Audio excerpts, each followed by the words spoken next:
triste bilan des victimes de la COVID augmente toujours. On le sait, dimanche, on a franchi ce seuil de 10 000 morts au Québec, ce qui fait qu'on a le plus grand nombre de décès au pays. Alain, les partis d'opposition réclament plus que jamais une enquête publique.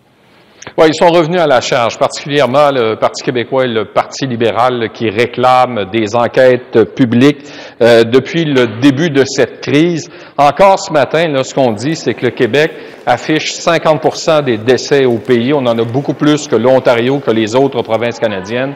Le gouvernement, bien sûr, a déjà demandé des enquêtes, entre autres à la commissaire à la santé, mais on dit que c'est pas suffisant. On a déjà fait des enquêtes, entre autres, sur le viaduc de la Concorde, sur le verglas, la commission Bastarache. Là, on a 10 000 morts. Ça nécessite une enquête. Dominique Anglade, suivi de Paul Saint-Pierre Plamondon, chef du Parti québécois. Cette enquête publique indépendante, c'est un devoir moral.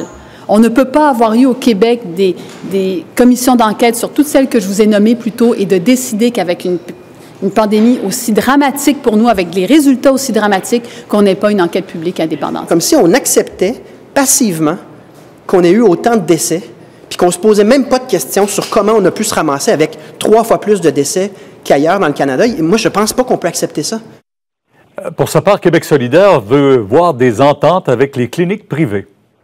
Bien, connaître le contenu de ces fameuses ententes, parce que le ministre de la Santé ne cesse de répéter que pour justement réduire la liste des gens qui sont en attente de chirurgie, on parle de 340 000 personnes actuellement.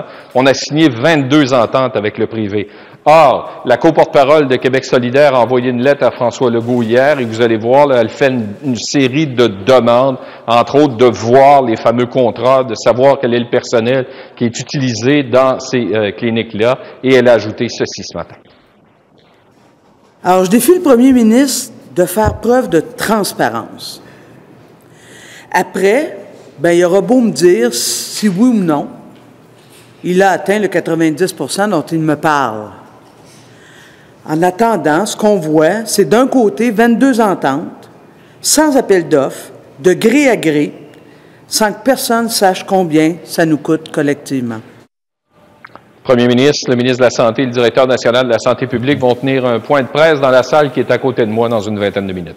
On suivra ça sur LCN. Merci.